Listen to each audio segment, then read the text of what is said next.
गोवर्धन पूजा के मौके पर मुख्यमंत्री डॉक्टर मोहन यादव ने मंगलवार सुबह उज्जैन के तिलकेश्वर गौशाला पहुंचकर तिलकेश्वर भगवान का पूजन अर्चन किया और गौ सेवा की।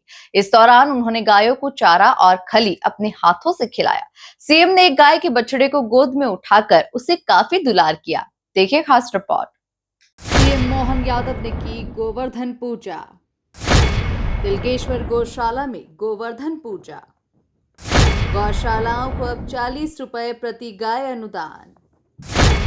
मोहन बोले, गायों को नुकसान पहुंचाने वालों के लिए जेल। 25 से अधिक गायों वाली गौशालाओं को 10 लाख रुपए सब्सिडी। 5000 से ज्यादा गायों के लिए 125 एकड़ जमीन देगी सरकार। गोवर्धन पूजा के पावन अवसर पर मुख्यमंत्री डॉक्टर मोहन यादव ने उज्जैन में गौ सेवा कर एक भावनात्मक और परंपरागत संदेश दिया। मंगलवार सुबह मुख्यमंत्री डॉक्टर मोहन यादव तिलकेश्वर गौशाला पहुंचे। यहां उन्होंने तिलकेश्वर भगवान और गोवर्धन पूजन किया तथा सीएम ने गौ सेवा की और गायों को अपने हाथों से चारा खिलाया और खली खिलाई। इसी के साथ ही एक बछड़े को गोद में उठाकर उसे दुलार भी किया।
गोवर्धन पूजा के इस अवसर पर सीएम ने पारंपरिक रूप से गुड़ खिलाकर गौमाता का आशीर्वाद लिया और मंच से किसानों तथा स्थानीय ग्रामीणों को संबोधित किया।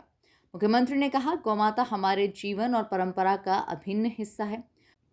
उन्होंने बताया कि गाय से जुड़े संस्कार और उनका संरक्षण केवल धार्मिक भावना नहीं बल्कि कृषि और ग्रामीण जीवन की मजबूती से भी जुड़ा है। सीएम ने भगवान श्री कृष्ण को गोपाल के रूप में याद करते हुए कहा कि गौमाता का सम्मान हमारी सभ्यता और संस्कृति की पहचान है। काल से इस पृथ्वी पे जब से मनुष्य की सभ्यता का शुरुआत हुई तब से हमारा परस्पर किसी पशुवंश से किसी भी गौमाता से जब हमारा संबंध आया तो हमारी माँ के बाद एक माँ से और संबंध आया, वो है गौमाता। और ये एक ऐसी गोवंश की परंपरा केवल भारत में है कि जिनके आधार पर हमने अपना प्रकृति से संबंध जोड़ा है। हम सब जब हम कहते हैं कि सब जीव बराबर है तो बोलने के लिए नहीं, करके दिखाने के लिए। और इसीलिए गौ माता की विशेषता कैसी, वो अपने बच्चे का भी ध्यान रखती और हम सब का भी ध्यान रखती। ये परमात्मा ने उसको विशेष गुण दिया, ये और किसी में नहीं है। और न केवल अपने वंश की ध्यान रखना बल्कि हमारी खेती पे भी, खेती माता के लिए भी जरूरी सारे पोषक तत्व गोवर्धन से ही आते हैं। ऐसे में जब हमारी वो प्राचीन परंपरा का रिश्ता बनाने की बात आती तो भगवान कृष्ण को कोई नाम से बुलाओ मत बुलाओ, उनको द्वारकाधीश मत बोलो, राधे कृष्ण मत बोलो, लेकिन जैसे ही गोपाल कृष्ण की जय बोलते हो वो आनंद में डूब जाते। जीवन भर जिस नाम को सदैव अपने दिल में बसाए रखा वो गोपाल कृष्ण भगवान की, ये हमारा अतीत। मुख्यमंत्री ने गौशालाओं के लिए कई महत्वपूर्ण घोषणाएं की। अब गौशालाओं को मिलने वाला अनुदान 20 रुपए से बढ़ाकर 40 रुपए प्रति गाय किया जाएगा। गायों को नुकसान पहुंचाने वालों के खिलाफ सख्त कार्रवाई होगी, जेल का प्रावधान रहेगा। 25 से अधिक गायों वाली गौशालाओं को 40 लाख रुपए के प्रोजेक्ट में 10 लाख सब्सिडी और 30 लाख का लोन मिलेगा।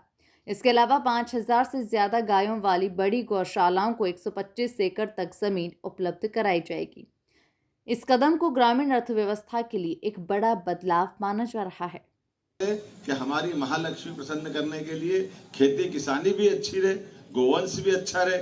और अब तो जब आज बदलते दौर में हम देखते हैं कि देश के अंदर मध्य प्रदेश का स्थान एग्रीकल्चर ग्रोथ रेट में बहुत अच्छा है, लेकिन एग्रीकल्चर ग्रोथ रेट से जब हम देखते हैं तो एग्रीकल्चर ग्रोथ रेट में अभी दूध की उत्पादन क्षमता और बढ़ा सकते हैं। जब दूध की उत्पादन क्षमता बढ़ाने जाएंगे तो देश के अंदर हमारा दूध का कंट्रीब्यूशन मध्य प्रदेश का 9% है, तो 9% से हमने लक्ष्य तय किया है इसको 20% तक ले जाएंगे।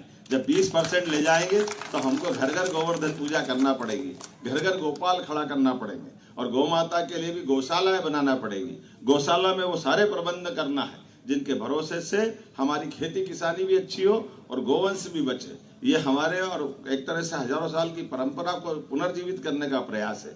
इसलिए गौ माता के लिए प्रति गौ माता गौशालाओं में हमने अनुदान की राशि भी 20 से बढ़ाकर 40 रुपया प्रति गौ माता करने का निर्णय किया। और हमने कहा कि हमारे राज्य के अंदर कोई गौ माता की, गोवंश की कोई उनकी हत्या करे वो तो संभव ही नहीं, लेकिन उनको कोई परेशान भी करेगा तो उनकी जगह खुले में नहीं हो सकती, उनकी जगह जेल ही हो सकती है, किसी को छोड़ने वाले नहीं हमारे राज्य के अंदर। इसी प्रकार से खेती किसानी को बढ़ावा देते हुए, खेती किसानी को लगातार योजनाओं के आधार पर बढ़ाते हुए हमने प्रयास किया कि हमारे अपने राज्य के अंदर खेती के लिए पर्याप्त पानी की व्यवस्था करें। इसलिए इरिगेशन का सिस्टम भी बढ़ाते हुए हमने विश्व का पहला नदी जोड़ो अभियान केन बेतवा, जोरदार अभिनंदन माननीय प्रधानमंत्री का करें, जिनके माध्यम से यशस्वी नरेंद्र मोदी जी प्रधानमंत्री जी ने वो नदी जोड़ो अभियान की शुरुआत करी। और ये स्वर्गीय भारत रत्न अटल बिहारी वाजपेयी जी की कल्पना थी, उनका भी स्मरण करें, उनका भी जोरदार अभिनंदन करें भारत रत्न अटल बिहारी वाजपेयी जी का, जिनके माध्यम से हमारा बुंदेलखंड का पूरा इलाका और उसके साथ साथ बुंदेलखंड के अलावा मालवा, चंबल, इसका पार्वती, काली सिंध, हमारी नदी जोड़ा योजना के आधार पर ये मालवा और चंबल का पूरा इलाका इस तरह से जुड़ेगा। और ताप्ती मैया के माध्यम से हमारा पूरा महाराष्ट्र से लगा हुआ इलाका जो निमाड़ तक पानी पहुंचाएगा, तो अर्थात पानी पर्याप्त देंगे। अब सोलर योजना के माध्यम से भी बिजली भी हम किसानों को एक तरह से फ्री देने वाले हैं। केवल पहले 40% सोलर पंप के लिए किसान को देना पड़ता था, 60% सरकार देती थी, लेकिन अब हमने तय कर दिया 60% भी जरूरत नहीं है, 40% भी नहीं, 90% पूरा अनुदान सरकार देगी। केवल 10% हमारे किसान भाई बहनों के माध्यम से जो खेती किसानी करना चाहता है वो अपनी बिजली खुद बनाए। ये सूर्यनारायण देवता की वर्षों से हम पूजा करते हैं, इनकी ऊर्जा बिखेरते हैं, तो इनके भरोसे से हमारे लिए न केवल खेतों में बिजली भी मिले बल्कि हमारा मकान वहाँ हो, कोई छोटा मोटा काम धंधा हो तो सोलर एनर्जी से हम वो भी कर लें और बिजली का पूरा बिल भी हमारा बराबर अपने आप माफ हो जाएगा। लेकिन इसके साथ साथ कुछ और काम करने की जरूरत भी, जिसमें हम लगातार चल रहे हैं। मैं आज आपके सामने बताना चाहता हूं कि अब हमने गौशालाएं पंचायत चलाए, गौशालाएं समाज भी चलाए, तो जो घर घर गोपाल बनना चाहते हैं, जो दूध उत्पादन करना चाहते हैं, ऐसे में 25 गाय माता से ज्यादा का जो अपना प्रोजेक्ट लाता है उसमें 40 लाख का प्रोजेक्ट बनेगा, 10 लाख सरकार मिलाएगी, 30 लाख केवल उसको देना है। ये हमारे अपने राज्य के अंदर प्रत्येक व्यक्ति को जिनको दूध उत्पादन के माध्यम से अपनी आय बढ़ाना, हम उनको भी जोड़ना चाहते हैं। यहाँ किसान भाई बहनों के साथ व्यापारी बंधु भी बैठे हैं, मैं व्यापारी बंधु का भी अभिनंदन करना चाहता हूँ। इसलिए फूड पार्क के माध्यम से सभी किसानों के साथ साथ किसान को प्रॉपर उपज का दाम दिलाने में अगर सबसे बड़ी भूमिका है हमारे व्यापारियों की, व्यापारियों को बधाई देना चाहता हूँ। जितने भी कृषि उपज मंडी का काम करने वाले व्यापारी गण हैं, आपके माध्यम से हमारा खेत खलियान आनंद में डूबता है। आप सबको भी बधाई देता हूं और आप सबका वंदन अभिनंदन करता हूं। व्यापारियों के साथ मुझे तो इच्छा थी कि मंडी के कार्यक्रम में आऊं, लेकिन यहाँ के बजाय मैं कहीं और भी मिलूंगा, लेकिन आप सबसे भी संबंध है। तो सच में हमारी अब दिवाली के बाद जो मंडी खुलती है, व्यापारियों की अपनी व्यवसाय चालू होता है, उसका सम्मान करना ये हमारा काम है, उसकी ध्यान रखना हमारा काम है। इसलिए हमने पहली बार अभी देश के अंदर भावांतर योजना जोड़ी है।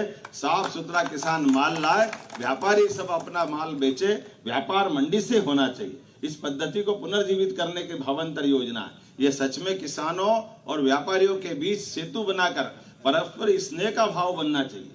हमारा आपस में व्यापारी आनंद में रहेगा तो किसान अपने आप आनंद में रहेगा। जोरदार अभिनंदन करें यह दोनों वर्ग के बेहतरी के लिए। सीएम की ये घोषणा न सिर्फ परंपरा और आस्था से जुड़ी है, बल्कि इससे ग्रामीण अर्थव्यवस्था को भी नई ताकत मिलेगी। गौशालाओं को जमीन अनुदान और आर्थिक सहायता मिलने से गौपालन को प्रोत्साहन मिलेगा और रोजगार के नए रास्ते खुलेंगे। Bureau report, MP news, Ujjain.